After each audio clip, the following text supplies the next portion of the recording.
Emin Ayşiberi Xwebedin Mehserteya Mêrdînê li navçeyê bi piştgiriya navenda baxşandina xwînêya Mêrdînê qeymeqamiya tabi navçeyê û şaredariya Mêrdînê kampanyaya baxşandina xwînê hat kirin.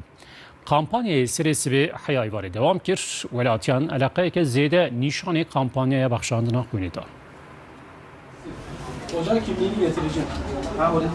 Li Mehserta Mêrdînê bi piştgiriya navenda komkirina xwîneya Mêrdînê, qeymeqamiya Mêrdînê û şaredariya Mêrdînê kampanyaya baxşandina xwînê hat kirin.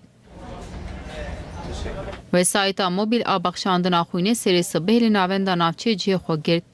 Bi sedan welatî bi slogana Ünîteyek xwîn û sê can ji bo baxşa xwînê ketin dorê. Qeymeqamê Mehsertê jî balkişand ser giringiya baxşandina xwînê. Düzenli bir şekilde takip edip kan bağışını yapmak lazım. Divê em her tim xwînê bidin. Ji bo ku kesin xwîn didin gelek bi feyde ye. Laşê mirov paqij dike û xwîna wan diguherîne. Em bagê hemû welatiyan dikin ku xwînê bidin.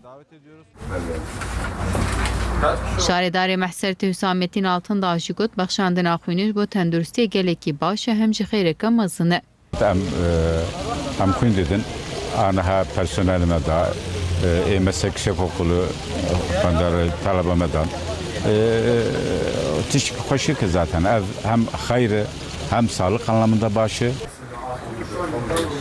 Kampanyayê serê sibê dest pêkir û heya êvarê dewam kir. Welatiyan eleqeyeke zêde nîşanî kampanyaya baxşandina xwînê dan. Em hatin ji bo Qızılayê xwînê xwe bağışlamışkin, xwînê xwe bağışlamışkin. Rinde herkes jî em tavsiye dikin, bir güvenin xwînê xwe bidin. Ez ban dikim xelkê Mehsertê hemme bara bê bidin.